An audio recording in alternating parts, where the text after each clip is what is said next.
Shalom saudara, pagi hari ini saya percaya saudara dan kita semua yang ada di tempat ini, kita semua ada dalam perlindungan Tuhan. Karena itu hari ini saudara, mari sama-sama kita naikkan pujian, penyembahan, ucapan syukur kita hanya kepada Tuhan. Terima kasih, sama-sama kita satukan hati, kita mau berdoa. Terima kasih Bapa yang baik, terima kasih untuk perlindungan-Mu sepanjang minggu ini Bapa. Terima kasih kalau kami pada hari ini Tuhan Yesus, kami boleh ada, kami boleh bernafas, kami boleh sehat Tuhan sampai detik ini. Semua karena kemurahan-Mu Tuhan Yesus. Karena ini Tuhan Yesus, dengan apa kami balas kebaikan-Mu selain kami puji dan menyembah-Mu Tuhan Yesus. Terima kasih Bapa, hari ini kami memberikan yang terbaik dari apa yang kami punya, dari yang Kau percayakan atas setiap kami Tuhan. Hanya di dalam nama Tuhan Yesus Kristus Allah kami yang hidup kami berdoa. Mari sama-sama yang siap untuk memuji Tuhan. Kita katakan amin. Haleluya. Terima kasih Tuhan Yesus. Ini kami, ini hati kami. Kami menaikkan pujian kami hanya kepadamu. Hanya satu nama, Bapa yang baik, Allah yang kekal. Yang selalu ada bersama dengan kami. Terima kasih Tuhan. Tuhan, Kaulah pengharapan. Percaya hanya kepadamu. Katakan nama Yesus. Yesus Allah perlindunganku, Engkau yang selalu ku puji. Sekali lagi dengan ucapan syukur katakan.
Janji kami ini anak-anak-Mu Tuhan, sepanjang hari ku beri penghormatan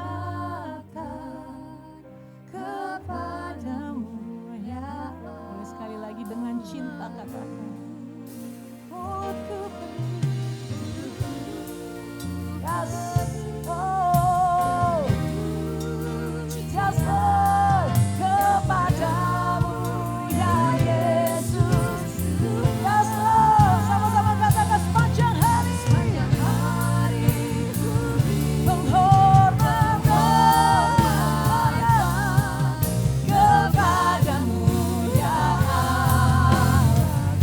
angkat dua tangan kami Tuhan. Oh hanya bagimu.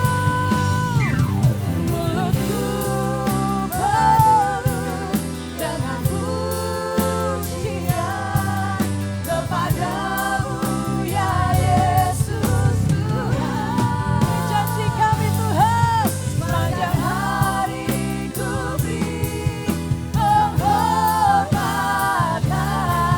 kepadamu ya.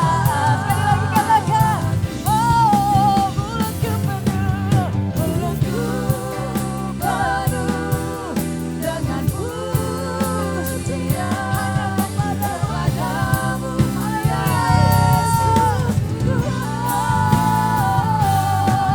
Sepanjang hari ku beri penghormatan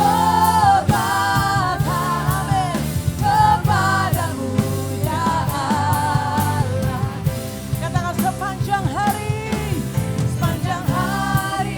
ku beri penghormatan kepadamu ya Allah. Mari sama-sama kita janji sama Tuhan, katakan sepanjang hari ku beri penghormatan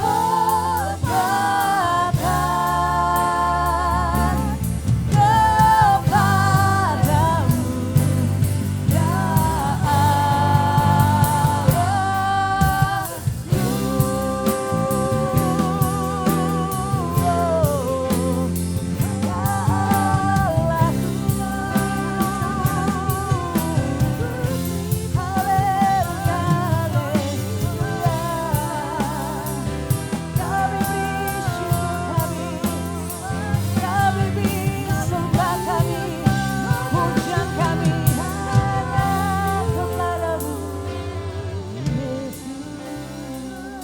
ya karena Kau begitu baik Tuhan. Haleluya. Thank you Jesus. Haleluya. Kita akan sama-sama mendengarkan Voice of Pentakosta.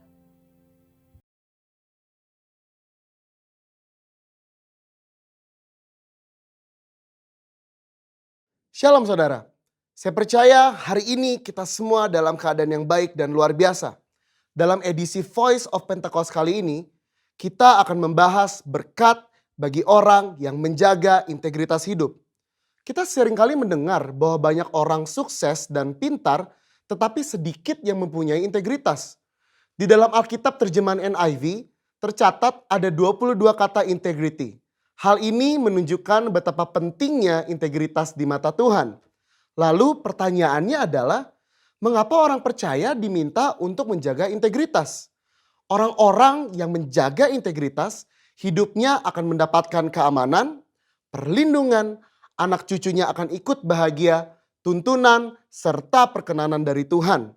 Di dalam Efesus 4 ayat pertama mengisahkan bagaimana Paulus yang sedang dipenjara memberikan nasihat kepada jemaat di Efesus supaya mereka menaruh bobot panggilan sebagai anak-anak Tuhan seimbang dengan gaya hidup yang menunjukkan kualitas moral dan karakter yang sesuai. Sekarang kita akan mempelajari berkat dan manfaat dari orang yang menjaga integritas hidupnya. Yang pertama, keamanan dan perlindungan dari Tuhan. Amsal 10 ayat 9 berkata, siapa bersih kelakuannya, aman jalannya, tetapi siapa berliku-liku jalannya akan diketahui. Kata bersih kelakuan di dalam terjemahan NIV menggunakan kata walks in integrity. Kenapa aman? Karena susah orang lain untuk mencari celah untuk menjatuhkan. Seperti contoh, orang Farisi berusaha berkali-kali untuk menjatuhkan Yesus, tetapi tidak berhasil. Dengan menjaga integritas, segala aspek kehidupan kita akan aman. Yang kedua, tuntunan Allah akan semakin tajam. Amsal 11 ayat 3 berkata, orang yang jujur dipimpin oleh ketulusannya, tetapi pengkhianat dirusak oleh kecurangannya. Tuntunan roh kepada setiap orang percaya akan semakin efektif ketika kita juga berlatih untuk hidup sesuai dengan prinsip-prinsip firman Tuhan. Semakin kita dituntun oleh Roh Kudus, maka kita semakin masuk ke dalam kehendak Bapa. Yang ketiga, keturunannya akan berbahagia. Amsal 20 ayat 7 berkata, orang benar yang bersih kelakuannya, berbahagialah keturunannya. Integritas di ayat ini digambarkan dengan kata bersih kelakuannya. Bersih kelakuan di sini artinya kita menghidupi kebenaran firman. Dalam Mazmur 37 ayat 25-26 dikatakan orang yang benar, anak cucunya akan menjadi berkat. Mereka tidak akan meminta-minta roti. Yang keempat, perkenanan Allah turun kepada orang yang berintegritas. 1 Tawari 29 ayat 17 berkata, aku tahu ya Allahku bahwa engkau adalah penguji hati dan berkenan kepada keikhlasan. Maka aku pun mempersembahkan semuanya itu dengan sukarela dan tulus ikhlas. Allah berkenan kepada keikhlasan. Orang yang tulus ikhlas adalah orang yang memiliki motivasi yang murni tanpa ada niatan lain. Apa yang benar yang harus dilakukan, itulah yang dilakukan. Dan ternyata itu menjadi suatu persembahan yang berkenan kepada Allah. Bukankah itu adalah berkat tersendiri yang luar biasa? Perkenanan Allah membawa berkat tersendiri dalam hidup kita.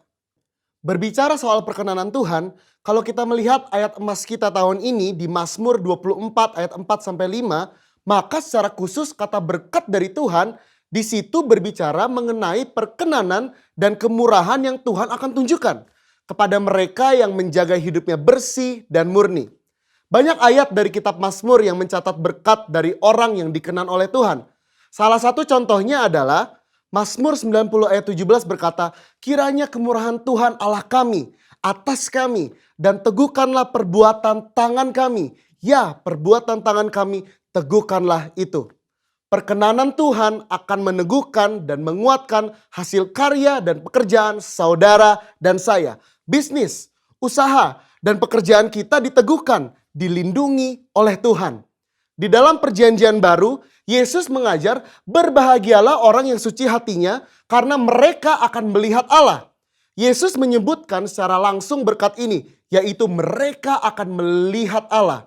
Melihat Allah di dunia ini artinya melihat perbuatannya yang baik, melihat pertolongannya, dan pada akhirnya betul-betul kita melihat Allah dalam segala kemuliaannya ketika Dia menjemput kita kali yang kedua. Siapa yang mau hidup berintegritas setelah mendengar begitu banyak berkat yang Allah sediakan? Saya percaya kita semakin semangat hidup sepadan dengan panggilan Tuhan yang mulia. Saudara, untuk penjelasan lebih lengkapnya dari tim teologi kami, jangan lupa buka link yang ada di atas atau scan QR Code yang tersedia. Salam integritas, Tuhan Yesus memberkati.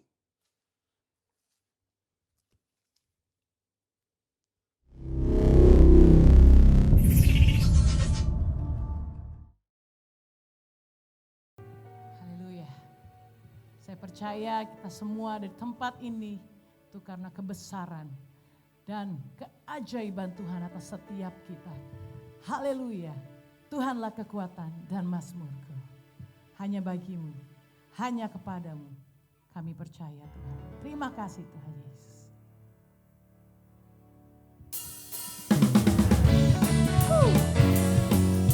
Mari sama-sama saudara yang ada di tempat saudara, kita boleh bangkit berdiri bersama. Kita mau naikkan pujian kita. Haleluya. Oh. Karena hanya kepadamu kami percaya Tuhan. Ini kami anak-anak Tuhan. Kami mau katakan sama-sama. Tuhanlah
takkan pernah berubah.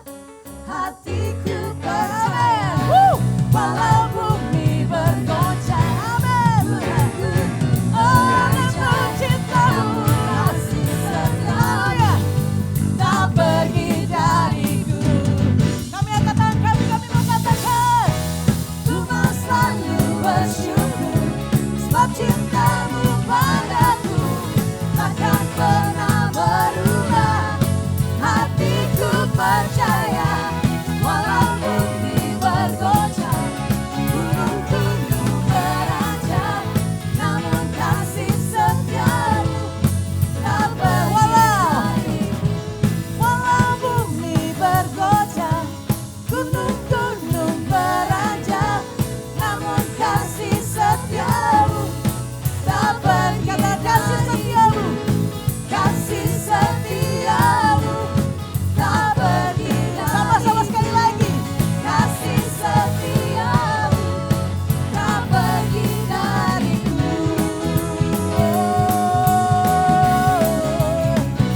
Terima kasih buat kasih setiamu Tuhan. Kau Allah yang setia, Kau Allah yang luar biasa. Haleluya. Woo! Thank you Lord. Haleluya. Terima kasih Tuhan Yesus, terima kasih Bapa. Kau sungguh baik Tuhan Yesus. Kami mau terus merindukan kasih-Mu, kami mau terus rindukan hadirat-Mu ada bersama dengan kami, ada di dalam hidup kami Tuhan. Terima kasih Bapa, terima kasih. Tak habis-habisnya rahmat-Mu yang selalu baru setiap pagi. Karena itu kami bersyukur kami punya Allah yang seperti Engkau. Terima kasih Tuhan.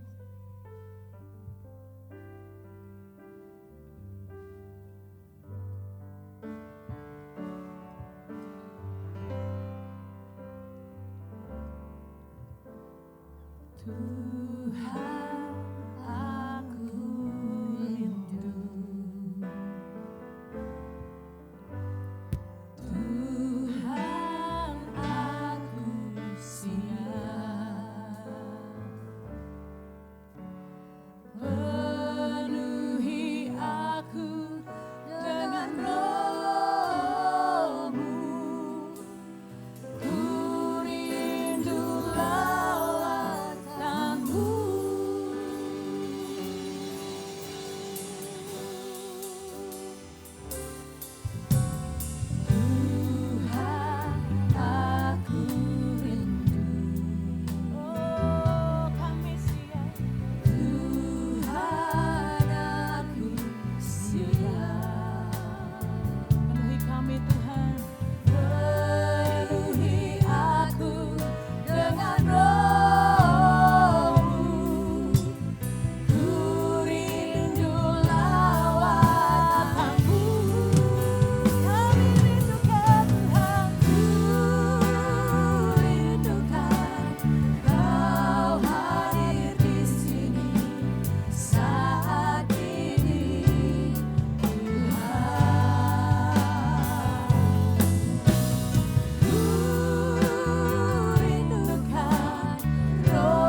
Saudara sendiri katakan, dengan cintamu katakan.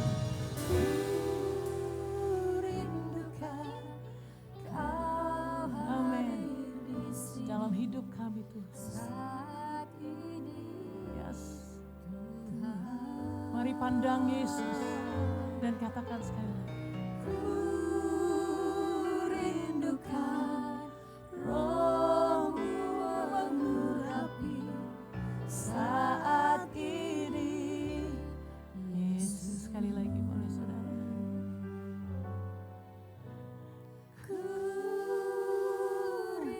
Yes, angkat kedua tanganmu dan rindukan dia. Rindukan kasih-Nya. Rindukan lawatan Tuhan atas hidupmu.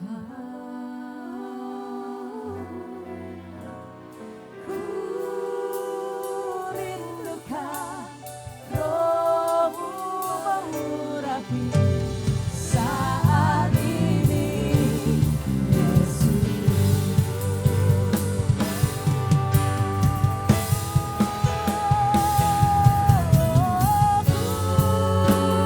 Rindukan Kau, amin. Saat ini Tuhan, kami rindukan Engkau. Rindukan Roh-Mu mengurapi saat ini, Yesus. Saat ini, Yesus. Oh, saat ini,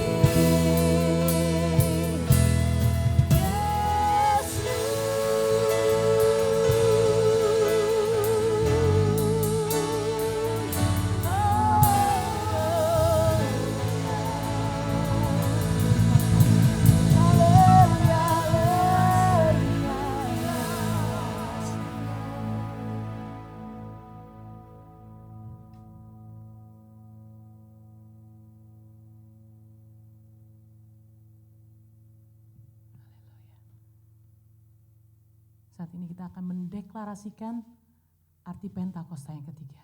Mari sama-sama. Apa yang dimaksud dengan Pentakosta ketiga? 1. Pentakosta ketiga adalah pencurahan Roh Kudus yang dahsyat di zaman ini melebihi yang terjadi di Azusa Street.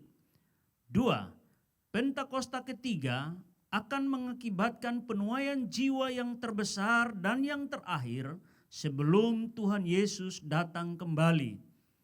3. Pentakosta ketiga akan membangkitkan generasi Yeremia, yaitu anak-anak muda yang dipenuhi Roh Kudus, cinta mati-matian kepada Tuhan Yesus, tidak kompromi terhadap dosa, dan akan bergerak untuk memenangkan jiwa. 4. Pentakosta ketiga lahir di Indonesia dan bergerak ke bangsa-bangsa. Gerakan ini dari timur ke barat dan akan kembali ke Yerusalem. 5. Pentakosta ketiga akan memberikan kuasa untuk menyelesaikan amanat agung dan setelah itu Tuhan Yesus datang kembali. Shalom saudara, dimanapun saudara berada, saya percaya Tuhan tidak terbatas untuk menolong kita, menjamah kita, dan menyentuh hidup kita. Dan saya percaya firman Tuhan senantiasa menjadi kekuatan yang baru bagi setiap kita, menuntun setiap jalan dan langkah-langkah kita.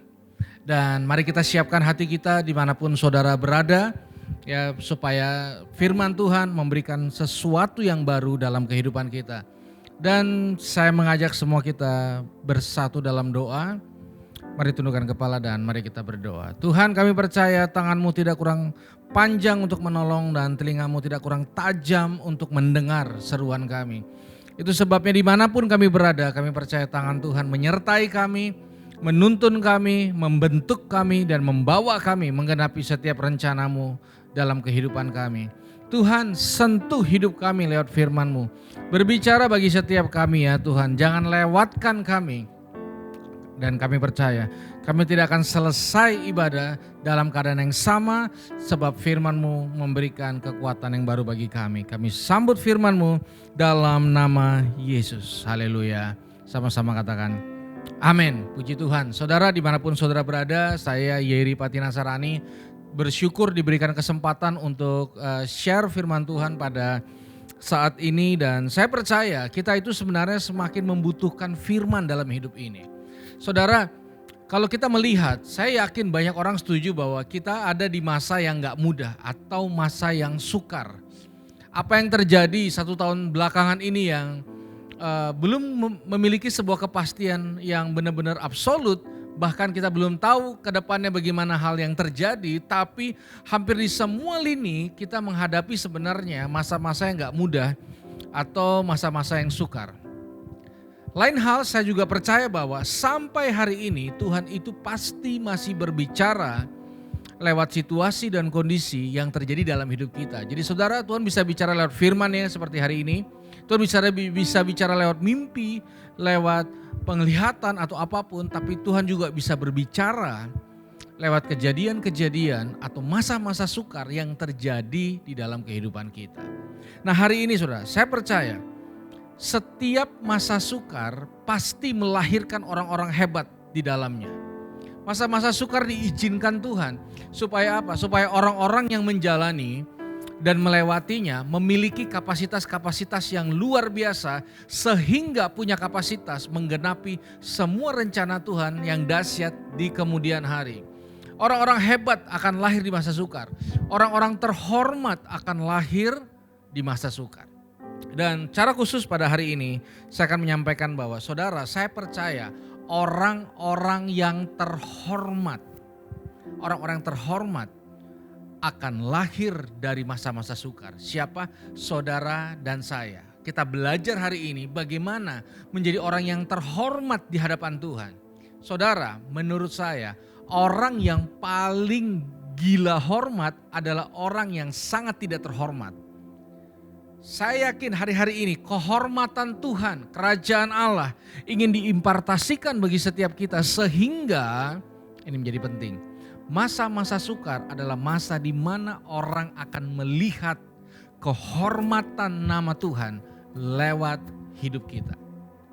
Itu sebabnya persiapkan hidup kita di masa sukar ini supaya apa? Supaya kita menjadi orang-orang yang terhormat di hadapan Tuhan. Sehingga kita punya kapasitas, saya ulangi, kita punya kapasitas membawa dampak sekalipun di masa-masa yang tidak mudah dan sulit.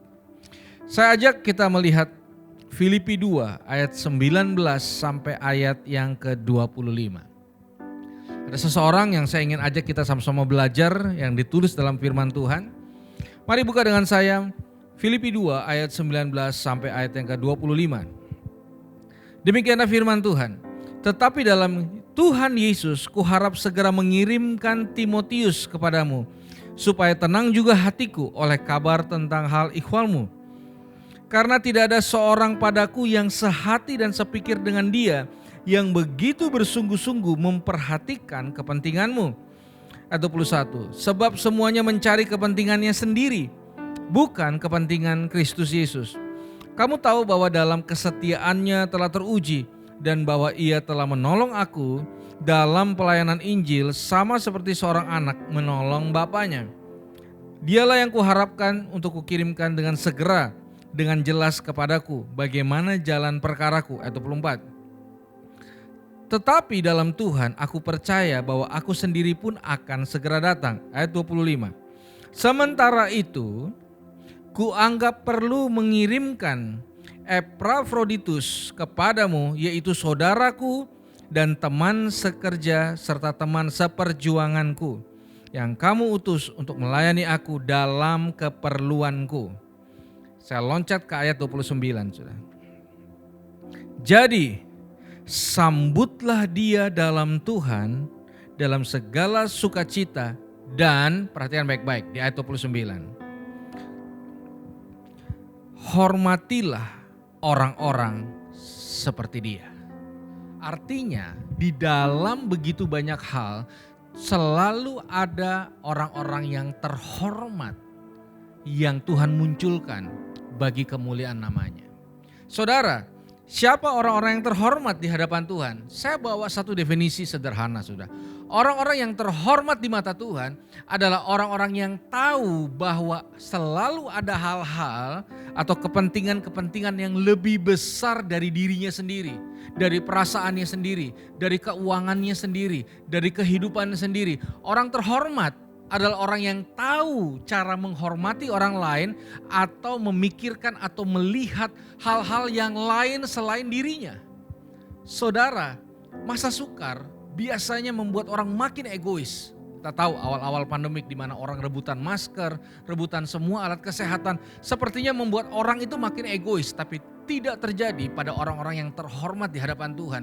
Sekalipun dia pun mengalami masa sulit, dia tetap memiliki kemampuan untuk memikirkan hal-hal yang selain dari dirinya sendiri.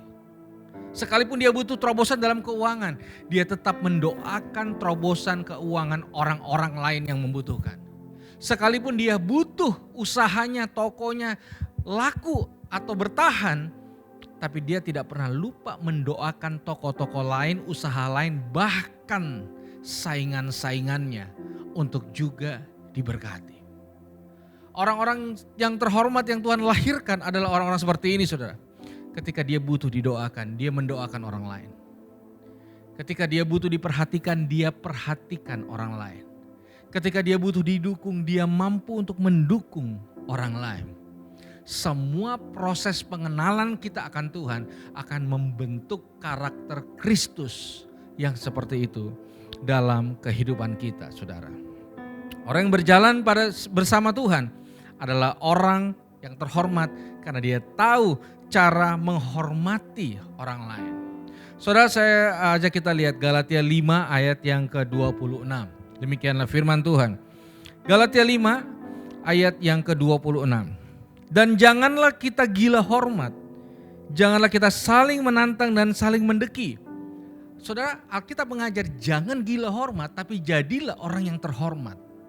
Itu sebabnya perubahan kehidupan ketika orang sungguh-sungguh berakar di dalam Kristus adalah titik fokus kehidupannya tidak hanya untuk diri sendiri, untuk diri sendiri, untuk diri sendiri, dan untuk diri sendiri.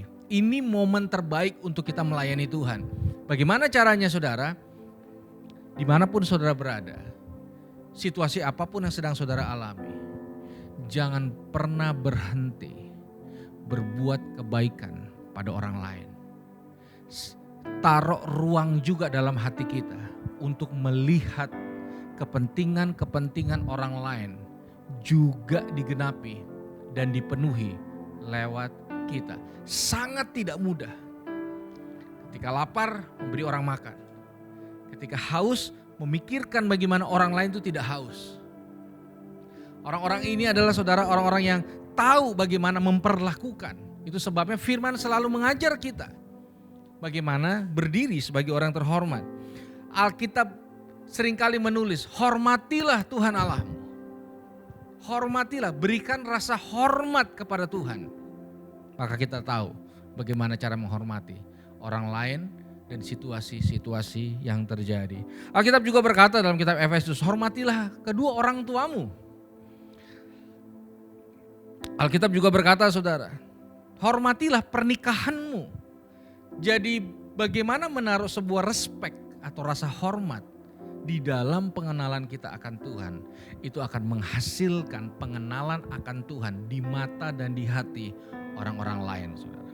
Itu sebabnya saya percaya ini momen sangat penting dalam kehidupan kita.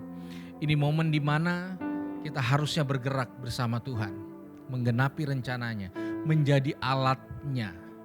Itu sebabnya di masa sukar ini jangan biarkan hidup dan diri kita menjadi terminal terakhir semua blessing, berkat dan mujizat yang Tuhan berikan dalam hidup kita. Saudara, dengar baik.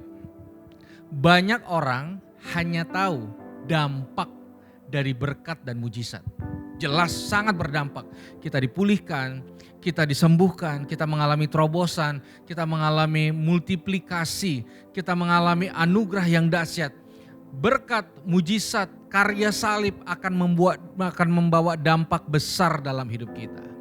Tapi yang Tuhan ingin kita mengerti bukan hanya dampaknya, tapi tujuannya di dalam kehidupan kita.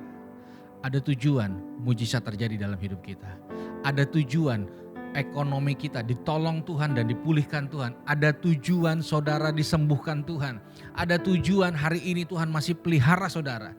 Dan tujuannya bukan terfokus pada diri sendiri.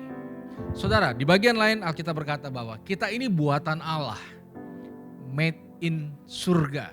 Diciptakan untuk kemuliaannya. Saudara perhatikan baik-baik. Kalau saudara perhatikan benda-benda yang ada di sekitar kita, apapun itu saudara. Tidak ada satupun benda yang dibuat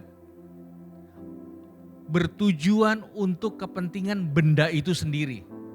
Contoh, bolpen. Bolpen dibuat untuk memenuhi kebutuhan di luar si bolpen itu untuk orang lain. Makanya gak ada orang beli bolpen lalu pas mau nulis bolpen itu suka-suka dia sendiri.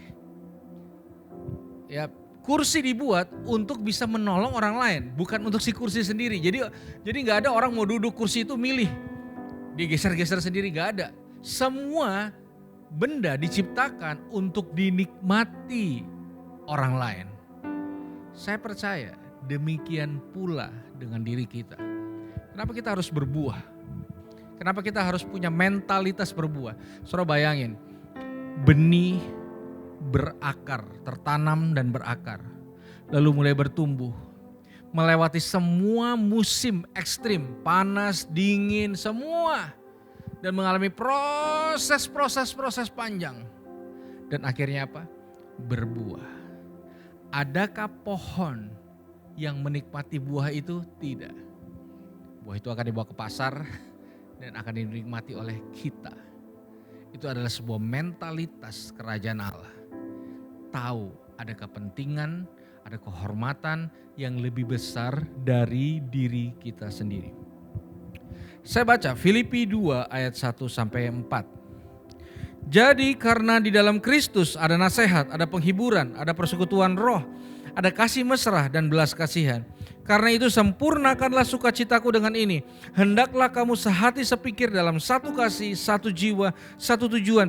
Dan tidak mencari kepentingan sendiri dan pujian yang sia-sia. Sebaliknya dengan rendah hati yang seorang menganggap yang lain lebih utama dari dirinya sendiri. Dan janganlah tiap-tiap orang hanya memperhatikan kepentingannya sendiri, tapi juga untuk kepentingan orang lain. Di masa sukar, Tuhan bentuk anak-anaknya untuk juga tahu memikirkan kepentingan orang lain. Maka saya didik anak saya dari kecil untuk punya mentalitas seperti itu, saudara. Saya punya mimpi, suatu saat kalau anak saya dewasa, misalnya di satu tempat terjadi sebuah bencana, gempa bumi atau apapun. Dia bukan menjadi orang yang paling keras teriaknya dan paling cepat kaburnya. Dia jadi anak yang punya sebuah ketenangan, bahkan mungkin dari usia sangat muda dia bisa mengatur orang-orang sirkulasi dulu yang keluar.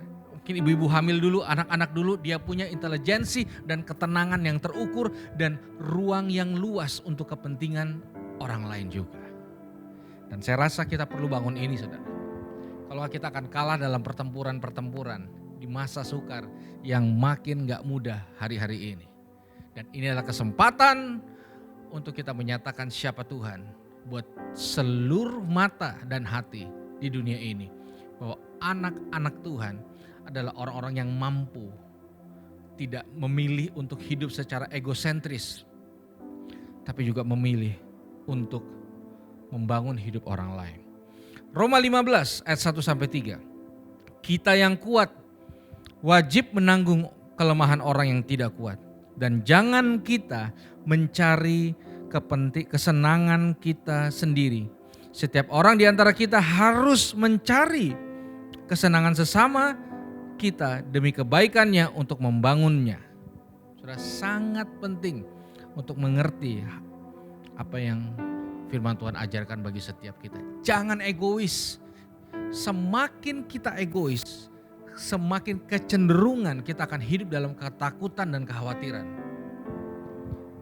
Orang terhormat, dengar baik saudara, dia punya yang namanya rasa cukup.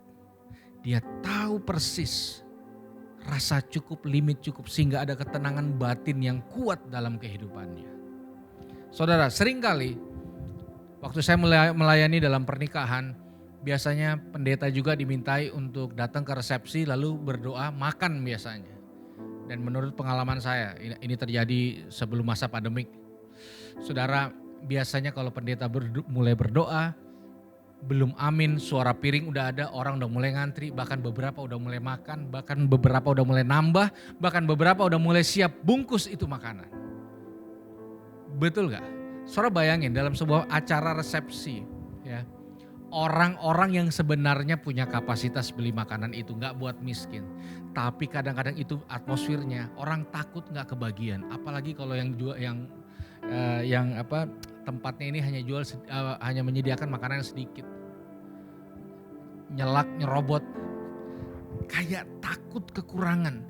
Orang gak pernah nikmati hidupnya kalau dia hanya memikirkan diri sendiri. Mungkin, maafkan kalau saya salah, kalau hari ini saudara terjebak dalam kekhawatiran, depresi, stres akan apapun, mungkin saudara harus belajar juga memikirkan orang lain.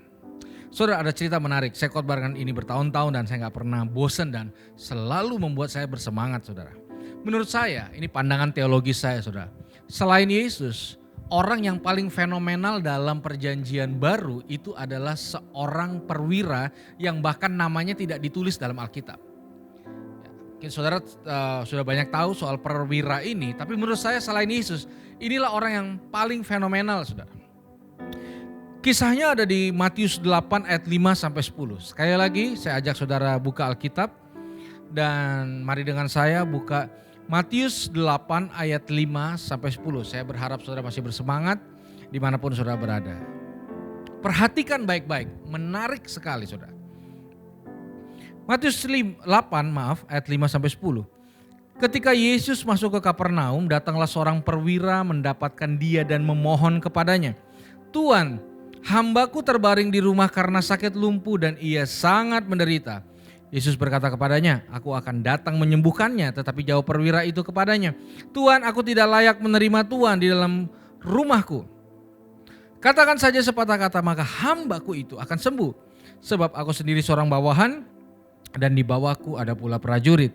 Jika aku berkata pada salah seorang prajurit itu pergi, maka ia pergi. Dan kepada seorang lagi datang, maka ia datang, ataupun kepada hambaku kerjakanlah ini, maka ia mengerjakannya." Saya mengajak saudara semua perhatikan ayat 10. Perhatikan ayat 10. Setelah Yesus mendengar hal itu, heranlah ia dan berkata kepada mereka yang mengikutinya, "Aku berkata kepadamu, sesungguhnya iman sebesar ini tidak pernah aku jumpai pada seorang pun di antara orang Israel." Saudara perhatikan ayat 10. Ada sesuatu yang gak lazim di ayat 10. Kenapa gak lazim saudara? Waktu saya baca lagi ayat ini, saya menemukan sesuatu yang kok bisa ya? Apa itu? Nih saudara. Setelah Yesus mendengar hal itu, Alkitab mencatat, heranlah ia. Coba saudara renungkan dengan saya. Bagaimana caranya Tuhan semesta alam, pencipta langit bumi, tata surya, bima sakti, molekul, sidik jari, DNA, semua itu ciptaan Tuhan. Siapa yang mampu membuat Tuhan itu heran? Ada. Siapa? Perwira ini. Saya gak pernah lihat sefenomenal ini dalam tokoh-tokoh Alkitab. Di mana sampai Tuhan itu heran. Saudara, kalau kita heran sama Tuhan, wajar. Ada lagunya kok, Allah kita heran dan besar. Kenapa ada lagu itu? Karena setiap kali orang ketemu Tuhan, pasti Tuhan itu membuat orang ini, kita ini terheran-heran. Tapi kalau Tuhan yang terheran sama manusia, itu langka. Itu langka. Kok bisa pribadi Tuhan heran gitu? Saya percaya ini ayat ditulis dengan sangat jujur. Lalu pertanyaannya, apa apa yang terjadi sampai pribadi Yesus bisa heran sama ciptaan. Saudara, pencipta heran sama ciptaan itu gak lazim. Gak ada orang nyiptain kursi terus dia terheran-heran sama kursi. Atau orang ciptain lagu lalu dia bilang aku terheran-heran dengan lagu ini. Hampir gak ada. Tapi untuk cerita kali ini, sang pencipta ternyata heran sama ciptaannya. Lalu apa yang membuat akhirnya Yesus terheran? Saya ajak kita lihat ayat yang kelima. Ketika Yesus masuk ke Kapernaum, datanglah seorang perwira mendapatkan dia dan memohon kepadanya. Saudara dengar baik, setiap kali kita punya kesempatan untuk ketemu Tuhan, wajar dong kita minta. Sekarang pasti kita minta kesembuhan, proteksi dari segala virus, proteksi bisnis, proteksi rumah, proteksi kesehatan. Orang kalau datang sama Tuhan, wajar. Pasti dia juga datang bawa permohonannya atau list doanya atau apa yang dia mau dari Tuhan. Sama, perwira ini juga melakukan hal yang sama, saudara. Dia datang lalu dia mohon. Nah, ini yang buat beda, saudara. Oke, sebelum saya lanjutkan di akhir khotbah saya mau bertanya, saudara. Andai kata saudara dalam kemuliaan Tuhan berjumpa dengan Tuhan secara langsung. Ini bukan pulang ke rumah Bapak maksud saya. Saudara dapat kesempatan dalam kemuliaannya berjumpa dengan Yesus. Apa yang saudara mau minta? Saya yakin itu bukan hal yang sulit. Bukan hal yang sulit. Setuju? Ya, di depan Tuhan langsung tanpa perantara. Saudara mau minta apa? Nah, saudara, ya ada satu cerita. Ini sebenarnya iklan di televisi, saudara, iklan rokok. Jadi ada seorang perempuan dan laki-laki, kemudian dalam cerita di iklan ini yang laki-laki ini kepleset masuk jurang dan nyangkut di satu akar pohon, lalu datang jin. Ya, datang jin, lalu jin itu bilang sama perempuannya, saya kasih kamu 3 permintaan. Yang uangnya piro itu tuh. Lalu tahukah saudara perempuannya minta apa? Di saat pacarnya atau laki-laki yang bersama dia hampir mati di jurang, tapi perempuan ini malah minta kurus. Minta kurus. Adalah wajar kalau orang dapat kesempatan, Mas minta, pasti dia minta untuk dirinya sendiri. Saudara tahu apa yang perwira ini minta? Di kesempatan satu-satunya ketemu dengan Yesus. Ini kesempatan emas.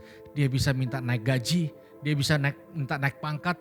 Dia bisa bilang, Tuhan berkati usahaku, singkirkan sainganku. Dia bisa buat, Tuhan terus buat keturunan-keturunanku diberkati. Dia bisa bawa begitu banyak list doa. Tapi saya yakin ini yang buat Yesus heran. Ketika dia punya kesempatan satu-satunya yang dia minta untuk orang lain. Itu orang terhormat, saudara. Dia tahu ada kepentingan yang lebih besar dari diri, ego, perut, kenyang, kesehatan, keturunan, usaha. Ada yang lebih penting dari dirinya sendiri. Jadi saya mengajak saudara dimanapun saudara berada. Ini momen dimana masa sukar harusnya saudara dan saya sebagai orang terhormat bangkit. Bukan untuk mencari kepentingan sendiri, tapi untuk menyatakan kuasa dan kerajaannya bagi orang-orang yang membutuhkannya. Justru ini waktu yang terbaik untuk menabur, saudara. Ini waktu yang terbaik untuk memberikan impartasi kepada orang lain. Ini adalah waktu yang terbaik untuk berbagi, saudara. Sekalipun kita sulit. Saya mendorong setiap kita, saudara. Dan mungkin ini adalah cara Tuhan menyelamatkan hidup kita. Dengan cara apa? Juga memikirkan kepentingan orang lain. Adalah sulit ketika saudara punya usaha yang saat ini sangat sulit untuk dikembangkan. Tapi di saat yang sama bahkan saudara mendoakan kompetitormu, sainganmu dengan ketulusan hati. Supaya semua saingan, semua orang-orang yang melakukan bisnis yang sama juga diberkati Tuhan. Maka ada satu hal yang berubah. Mungkin barang-barang di tangan kita belum bertambah, tapi hati dan kapasitas karakter kita semakin bertumbuh. Dan saya percaya Tuhan disenangkan dan kita adalah orang-orang yang mampu mengubah apapun yang ada di dalam kehidupan kita. Saya percaya suatu saat sejarah akan mencatat apa yang saudara dan saya lakukan di masa-masa sukar ini. Tetap jaga kesehatan Bapak Ibu Saudara, tetap patuhi protokol kesehatan, dan jangan biarkan iman kita kendor. Dan jangan biarkan tangan kita tetap bekerja di ladang Tuhan. Apa yang dari pikiran kita pasti mengubah pikiran orang lain. Apa yang dari hati kita merubah hati orang lain. Dan apa yang dari kehidupan kita itulah yang mengubah kehidupan orang lain. Selamat melayani di masa yang sukar. Mari terus semangat, biarkan rohmu menyala-nyala dan layanilah Tuhan. Amin. Mari kita berdoa. Tuhan terima kasih. Aku berdoa buat saudaraku dimanapun mereka berada. Ada roh yang menyala-nyala ya Tuhan. Mereka boleh bangkit di masa sukar ini ya Tuhan. Mereka boleh melihat, mereka tidak menjadi orang yang hanya meratapi kondisi hidupnya sendiri. Tapi juga mereka berdiri membawa kehormatan Tuhan. Berbagi kepada orang-orang lain yang juga membutuhkan. Tuhan berkati dimanapun kami berada. Proteksi Tuhan sempurna. Damai sejahtera sukacita Tuhan sempurna atas kami. Terima kasih Tuhan. Hari ini kami dedikasikan seluruh kehidupan kami ke dalam tangan-Mu. Dalam nama Yesus kami berdoa. Haleluya. Amin. Segala pujian dan syukur hanya bagimu, Yesus. Amin Tuhan. Dengan apakah ku balas kasih-Mu? Segala hormat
Saya ajak setiap kita, Bapak Ibu Saudara dimanapun saudara berada, boleh bangkit berdiri dan siapkan hati kita untuk terima berkat yang terbaik daripada Tuhan. Saya percaya tingkap langit terbuka di atas kita dan semua yang terbaik Tuhan berikan bagi setiap kita. Terimalah berkat berlimpah dari Allah Bapa, kasih karunia melalui anak yang tunggal Tuhan Yesus Kristus, persekutuan dengan Allah Roh Kudus yang menyertai setiap kita mulai hari ini sampai pada kedatangan Tuhan, menjemput setiap kita di awan yang permai dan bahkan sampai selama-lamanya.